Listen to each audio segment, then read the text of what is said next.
راه دشوار است. قوت آدم و حیوان را می گیرد. اگر راه بلد ما را در این تلهای یک رنگ و خاکی همراه نبود، در تصورمان نمی گنجید که این همواری های پرسین بسته راهی ماشینگرد به یک دهه دنغره است. در کوه و تپه های اینجا به کودک های دوچار آمدیم که با تقدیرشان نمای زندگی طاقت فرسای این محلند. اوتم کرمده اوچم پارتفتا رفتگی همه شنویده همه خلیم آورده همه جا اینه 2 سال شده همه جا. محمد 2 سال پیش بعدی آوارگی ها و تلبندگی در کوچه و بازارهای ناحیه 5 به این مکان افتاد. او را پرسیدیم از مکتب و از زندگیش در دامن این تلها و مالبانیش. همه برم مکتب من نمیرفتم. گشنه و تشنه رفتنیم نمیم. تا اینجا روزگاری تلخ دیده است این کودک که سختی زندگی کنونی را احساس نمی کند، شکرانه در زبانش می چرخد. بازیقنامش این سوید نیست ایجاده.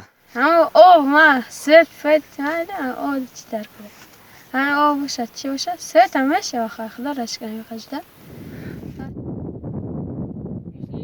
مصلح الدین را هر یک پی این پیراها آشناست. روزی تا 10 کیلومتر راه را طی می کند. برای شستشوی آبی شور می آورد. کاری پرمسئولیت ضرور، اما کودکی مصلح الدین را با یک رنگیش برده.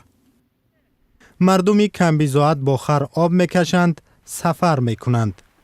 هر کی به میزان این جایها به طبقه بالاتر منسوب است، دیگر واسطه آمد و رفت را می پسندد.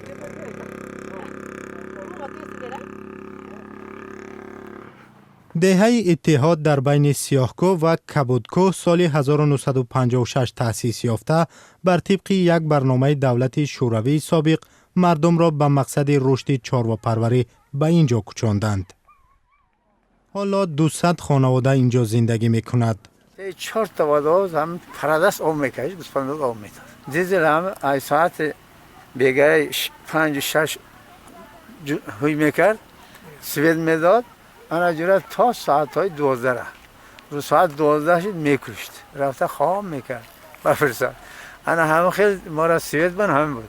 انا جورا بعد ایش هم جنگ کشید، بعد ایش سوید هم یک بار نه آب ماند نه سوید ماند، همه جلش.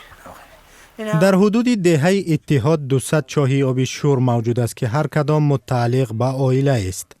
هر کس برای چاروای خود چاه کنده است. 7 متر، 8 متر، 6 متر. از زمین واسطه دورا که اون زمینایی که اصولش با 4 متر، 5 متر کوی یا 8 متر در 7 متر در میشه. این درخت پرخت نمیشه، فقط همین دست رو برای طهارت نم خیلی. اگر قفل نزنیم ممکن دیگهش میاد و اون متر برد مولی ما تشنه میمونم. برای هم قفل میزنیم. سهر بود یا 500 لیتر 600 لیتر. آبی آشامیدنی را از ناحیه 5 میخرند. برای هر یک تانه‌اش از 90 تا 100 سامانی میپردازند. یک خواجگی در یک ماه میتواند تا 5 تانه آب صرف کند. برای مردم بیکاری اینجا مبلغی کلان است. قریب در نزد هر یک خانه یک ظرفی از 1 تا 5 تانگی هست که در آن آبی آشامیدنی ذخیره می کنند. چندین بارها اومدن پرسیدن راه ساز میکنیم اینا عبودانی میکنیم گفتن و رفتن و وعده میتین و هیچ نتیجه نیست. محمد قل با ماشینش از ناحیه 5 آب میکشد. او میگوید 5 ماشین از 35 کیلومتر دورتر به دهه اتحاد 2 مراتبگی آب میارند. محمد قل از آب کشانی درآمد خوب دارد، اما دیگر نمیخواهد به خاطر 4 تنگه جانش را در خطر ماند. خیلی وضعیت اینجا توکلش وقت بود. اگون بدون مبرسن اگون آبادی کنند. خیلی جای زورم اوش سوید مدام پرابلم گفتیگم. مکتب در آب میخریم، مثلا 1 تن آب 90 تومن میریزیم، حد بودا کار یک هفته تا تمام میشه. میخرم با خرده میگیریم. آیلی که خودمان قادر بود. پیشتر در این 2 واگن مکتب جایگیر بود. زیاده از 200 نفر در آنها تحصیل میکردند. چند سال پیش مکتب را به یک بینای بهتر کوچاندند. با گفته رئیس مکتب شرایط تحصیل بهتر شد. تعریف هم کرد که 8 کامپیوتر دارند. میکوشند آدمانی مدرن باشند. کامپیوتر گرفتند کمش داد 8 سال شد. فقط ما کار فرماندن دیزل چی داریم دیویژوک داریم دیویژوک قطعی همین یک تاشن نشان میدیم که طلبها کامتون میآموزند همش یک گریان کردند خوبای دیویژوک نمیرسند. ساکنان با چراغ‌های بابایی هنوز خانه روشن می‌کنند یا با بطاری‌های آفتابی. لامپوچکا موندگی ویکلیچتال موندگی کامپیوتر موندگی اگر ندیدگی آدم میگه که همجاده هم سویت است. در شبکه‌های برقی دنگره به درخواست ساکنان دهه اتحاد نوشتند از دهه تا زیرایستگاه برقی 72 کیلومتر مسافه است و آنها توان مالی وصل ترانسفورماتور و کشیدن خط برقی 10 کیلوواتی را ندارند. ما مختشتیم به همین کورا که دیگه چیکار کنیم ما همین کورا که سویت باشه یگان رهبری ساز باشه که همینجا را بیاین ببینن سویت کنن او کنن فرزندای ما هم خرسان شون نبودی راهی درست مشکل عمده دیگری ساکنان است. ماشین‌های بزرگ فقط در روزهای بی‌باریش به اینجا می‌آیند. خوبی باریدن باران این است که آب ذخیره می‌کنند. ناخوبیش این که راه بسته می‌شود. فقط همین دوچرخه‌های کهنه استحصال شوروی پیراهه‌های دهه را طی می‌کنند.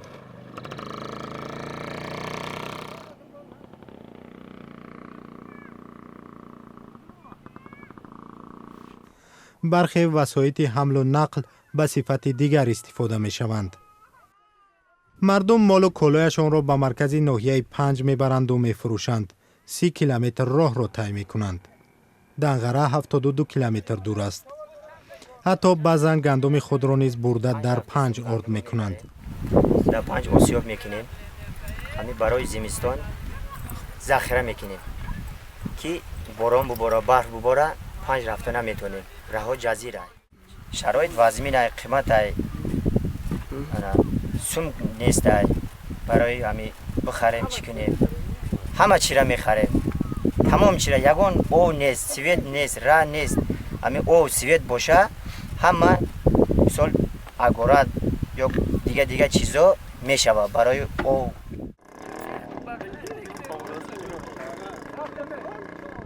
مغازه آدینیف بازارقل در دهه اتحاد کلانترین است.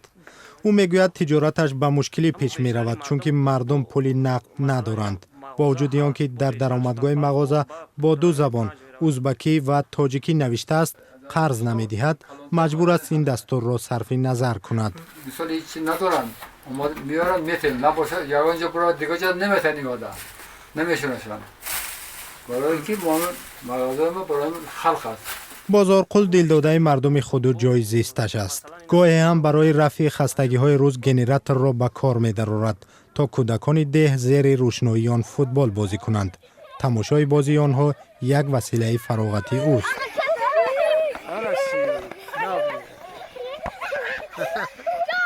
پخت و پزی ساکنان دهه اتحاد در حال بی‌برقی با اصول بابایی است. هنوز هم در آفتابه چای می جوشانند. هر خانواده برای تمام فصل اینجا هیزم و تپک خزینه می کنند. همینجا ارمان برباد شد. این هم خیلی مسافر شدم موندیم دیگه نمیدارم هم قشم میدارم. نسل خردسال این دهه دور می باید برای خورسندیش بازیچه بر طبق امکانیت تصور و برداشت خود بسازد و دلخوشی کند.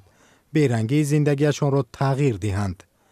متاسفانه برای دیگر شدن حیات در این گوشه دور افتاده تصورهای کودکانه‌شان کفایت نمی کند. کلانسالان می دانند برای خوب شدن حیات محتاج یاری دست تواناتری هستند. نگاه آنها به سوی دولت است که اداره‌نشینانش پیوسته از درخواست‌های آنها شانه خالی می کنند.